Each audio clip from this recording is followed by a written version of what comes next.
بہت پرانا زمانہ تھا جب بنی اسرائیل ظلم اور ستم کے نیچے دبے ہوئے تھے۔ قوم خوف میں مبتلا تھی، ان کے دلوں میں اندھیرے چھائے ہوئے تھے۔ اللہ تعالیٰ نے انہیں ایک بادشاہ عطا کیا، طالوت، جو علم اور قوت کا مالک تھا۔ طالوت ایک معمولی مگر باوقار شخص تھا، جس کے دل میں اللہ پر پختہ یقین تھا۔ طالوت اپنی فوج کے ساتھ دشمن کے مقابلے کو روانہ ہوا۔ ہر قدم پر حوصلہ بڑھتا گیا۔ راہ میں ایک دریا تھا جس نے ان کی آزمائش کی کہ جو ایک گھونٹ اس دریا سے پیے گا وہ ہمارے ساتھ نہ رہے گا۔ بہت سے لوگ آزمائش میں ناکام ہوئے، صرف توڑے ایمان والے آگے بڑھے۔ دوسری طرف جالوت ایک پہاڑ کی مانند کھڑا تھا، اپنے طاقت سے سب کو دبا رہا تھا۔ اس کے چہرے پر جنگ کے زخم اور سختی کے نشان تھے۔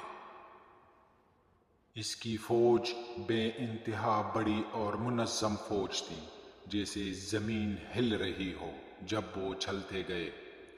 طالوت نے اپنے سپاہیوں کو کہا، اللہ کی مدد سے ہی فتح ممکن ہے، ہمت نہ ہارو۔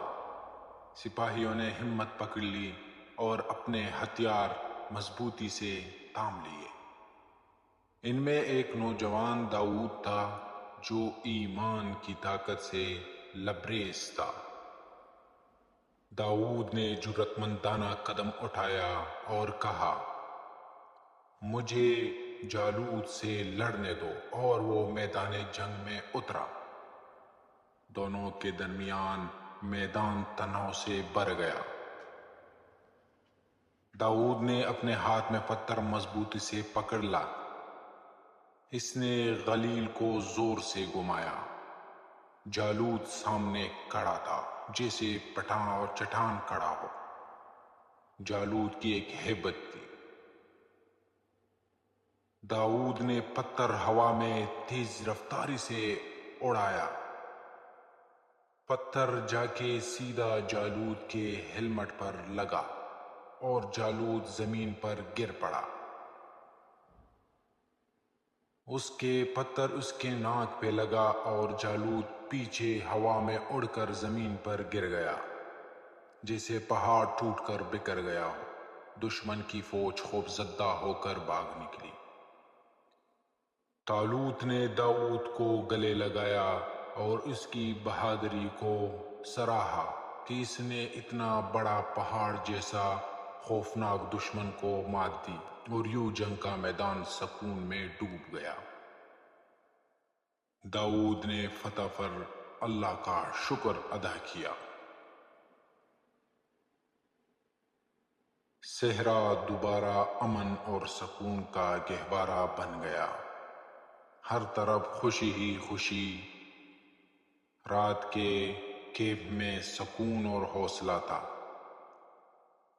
طالوت رات کے کیمپ میں اللہ سے دعا کر رہا تھا کہ ہمیشہ حق کی مدد ہو، یا اللہ ہماری مدد کر۔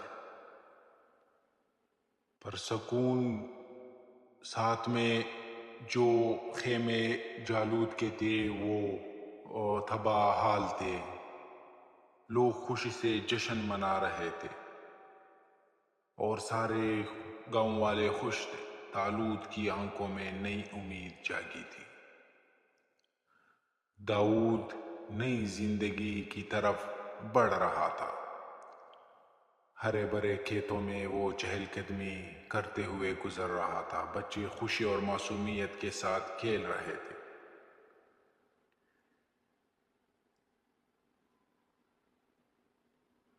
طالوت اپنے ملک کی حفاظت کے لیے ہمیشہ تیار تھا۔